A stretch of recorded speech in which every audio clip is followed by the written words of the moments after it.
किसी गांव में एक अत्यंत निर्धन किसान रहता था, जो नाम का तो किसान था, किंतु खेती से जो भी मिलता उससे केवल अपना और अपनी पत्नी का पेट भरता। एक दिन वह प्रातः सूर्य निकलते ही घर से निकल पड़ा कि कहीं कुछ काम मिल जाए तो घर का गुजारा हो। वह जा ही रहा था कि उसने एक स्थान पर लोगों से घिरे अपने गांव के प्रधान को देखा। प्रधान जी ने बताया कि स्वामी कश्यप अपने 1000 शिष्यों के साथ पधार रहे हैं। स्वामी जी के 1000 शिष्यों के लिए भोजन की व्यवस्था करनी है। अतः गांव के सभी व्यक्ति भिक्षुओं को अपने अपने घरों में भोजन कराएंगे। जिसे जितनी शक्ति और सामर्थ्य है। आप ठीक कहते हैं प्रधान जी। इस पुण्य के काम में सभी को हाथ बटाना ही चाहिए। लेकिन प्रधान जी, आप तो मेरी हालत जानते ही हैं। मुझे तो खुद खाने के लाले पड़े हैं। मेरी सारी खेती महाजन के पास गिरवी पड़ी हुई है। तो क्या तुम कुछ भी भिक्षु को भोजन नहीं कराओगे? प्रधान ने कहा, मैं बहुत शर्मिंदा हूं महाराज। मुझे और अधिक लज्जित न करें। कृपया मेरे नाम पर भी एक भिक्षु का भोजन लिख दीजिए। आप तो जानते ही हैं इससे अधिक मैं नहीं कर सकता। तभी गांव का महाजन वहां आया और प्रधान से बोला, प्रधान जी, मैं 100 भिक्षुओं को भोजन कराऊंगा। मेरे नाम पर 100 भिक्षुओं का नाम लिख दो। घर जाकर किसान ने अपनी पत्नी को बताया कि गांव के सभी लोग भिक्षुओं को अपने घर भोजन करवाएंगे, इसलिए मैंने भी प्रधानन जी के यहाँ लिखा दिया है कि मैं भी एक भिक्षु को अपने यहाँ भोजन कराऊंगा। पति की बात सुनकर उसकी पत्नी अत्यंत प्रसन्न हुई और बोली, स्वामी, यह तो आपने बहुत ही शुभ कार्य किया, किंतु घर में तो खाने को कुछ भी नहीं है। तो क्या हम एक दिन भूखे नहीं रह सकते, ताकि भिक्षु को अच्छे से अच्छा भोजन करा सकें? किसान ने कहा, हम एक दिन भूखे ही रह लेंगे तो इसका किसी को पता नहीं लगेगा। सुबह में दोनों गांव के महाजन के घर के पास से गुजर रहे थे। तभी सुनाई पड़ा कि अरे भाई रुको, और पति पत्नी रुक गए।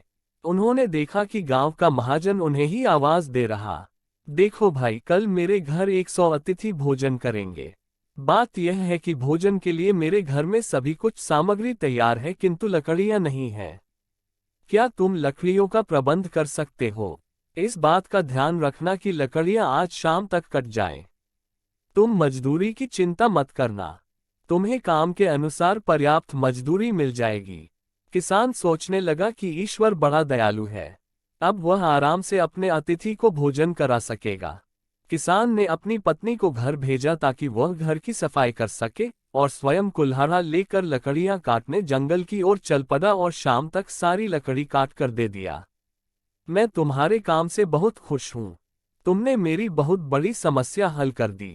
तुम्हें इसकी मजदूरी 1 टोकरी भरकर चावल मिलेंगे। इससे तुम अपने अतिथि को अच्छी तरह भोजन करा सकते हो और साथ में स्वयं भी कई दिन भोजन करोगे, महाजन ने कहा। और थोड़ी देर में 1 टोकरी भर चावल और सब्जियां आदि लेकर बाहर आया। कल तुम भी तो भिक्षु को भोजन करा रहे हो, किसी प्रकार की कमी नहीं होनी चाहिए, महाजन ने कहा। अब किसान की सारी चिंता मिट चुकी थी।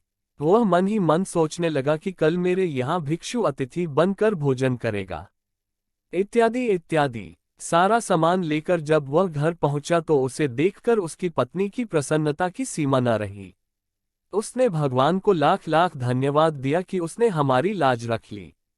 लोग तो 100-100 अतिथियों को भोजन करा रहे हैं, हमारे घर तो केवल एक ही अतिथि आएगा। फिर किसान ने कहा, अब अतिथि के भोजन की चिंता करो। भोजन में किसी प्रकार की कमी नहीं रहनी चाहिए। अतिथि खुश हो जाए तो मेरी सारी मेहनत सफल हो जाएगी।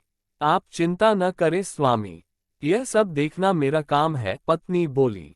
भोजन करने के बाद दोनों पति पत्नी सो गए। दूसरे दिन प्रातः जब वे दोनों उठे तो देखा कि एक व्यक्ति बाहर खड़ा है। उसने किसान को प्रणाम किया। किसान ने प्रणाम का उत्तर दिया और बोला, भैया क्षमा करना, मैंने आपको पहचाना नहीं। मैं पास के ही गांव में रहता हूं और एक कुशल रसोइया हूं। मेरे बनाए भोजन से किसी की कोई शिकायत नहीं रहती। मुझे मालूम हुआ है कि आज आपके घर कोई विशिष्ट अतिथि आने वाले हैं। मैंने सोचा आपको रसोइये की आवश्यकता होगी, इसलिए मैं चला आया, रसोइये ने कहा। किंतु भैया, हम बहुत गरीब हैं, तुम्हें शायद गलतफहमी हो गई है। हमारी इतनी हैसियत नहीं कि हम रसोइया रख सकें। हम दोनों पति पत्नी स्वयं भोजन बना लेंगे और फिर हमें भोजन ही कितना बनाना है, केवल एक ही अतिथि के लिए न। तो कोई बात नहीं, आप पुण्य का कार्य कर रहे हैं, मैं आपसे कोई पैसा नहीं लूंगा। रसोइया ने कहा, नहीं नहीं, ऐसा नहीं हो सकता। बिना मजदूरी दिए किसी से काम कराना पाप है। दोनों पति पत्नी मना करते रहे, किंतु उस व्यक्ति ने उनकी एक न सुनी और स्वयं रसोई घर में चला गया। किसान और उसकी पत्नी देखते ही रह गए। वह रसोई घर में जाकर भोजन बनाने की तैयारी करने लगा। किसान ग्राम प्रधान के घर की ओर चल पड़ा, क्योंकि सभी लोग अपनी अपनी लिखाई संख्या के अनुसार भिक्षुओं को अपने अपने घर ले जा रहे थे। भीड़ को चीरता हुआ किसान मुखिया के सामने पहुंचा और बोला, प्रणाम महाराज, मैं अपने अतिथि को लेने आया हूँ। भैया, क्या बताऊं, तुम्हारा नाम तो मैं लिखना ही भूल गया। ऐसा कैसे हो सकता है प्रधान जी, आप ठीक से देखिए। देख चुका भाई, तुम्हारा नाम है ही नहीं। बड़ी विचित्र बात है प्रधान जी, कल मैंने स्वयं अपना नाम लिखाया था, आज आप कहते हैं सूची में मेरा नाम ही नहीं है। हाँ भाई, तुम सच कहते हो, मैंने ही तो तुम्हें नाम लिखाने की सलाह दी थी, किंतु पता नहीं ऐसा कैसे हो गया। अब क्या होगा प्रधान जी, मुझे एक भिक्षु दे ही दीजिए, मैं भोजन की तैयारी कर चुका हूँ। क्षमा करना भाई, अब कुछ नहीं हो सकता। सभी लोग या तो भिक्षुओं को ले जा चुके हैं या ले जाने के लिए खड़े हैं। बताओ इसमें मैं कर ही क्या सकता हूँ। इस अंतिम उत्तर को सुन किसान पूरी तरह निराशा हो वहां से लौट पड़ा। कुछ दूर चलने के बाद उसे एक तेजस्वी पुरुष दिखाई दिए जो लोगों को उपदेश दे रहे थे। किसान के दिल में उस तेजस्वी पुरुष को भोजन कराने की इच्छा हुई। दृढ़ निश्चय कर वह चल पड़ा और सीधे जाकर उसने भिक्षु के पांव पकड़ लिए। उसका यह व्यवहार देखकर भिक्षु को बड़ा आश्चर्य हुआ। भिक्षु बोला, तुम्हें क्या दुख है प्राणी? भगवान, आप मेरे घर भोजन कर मुझे कृतार्थ करें, बस केवल इतनी सी बात। इसमें रोने की कौन सी बात है? अपनी करुणापूर्ण वाणी में भिक्षु बोला, ठीक है, हम तुम्हारे घर भोजन करेंगे, चलो हम अभी तुम्हारे घर चलते हैं। इतना कह भिक्षु ने उपदेश देना बंद कर उसके साथ चल पड़ा।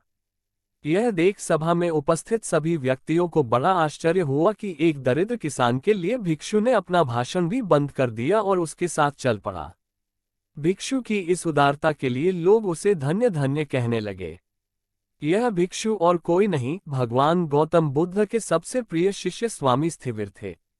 उन्हें अपने घर भोजन कराना बड़े गौरव की बात थी। जो ग्राम प्रधान के यहाँ भोजन का निमंत्रण अस्वीकार कर दिया था, वो एक दरिद्र किसान और उसकी टूटी फूटी कुटिया पहुंचे।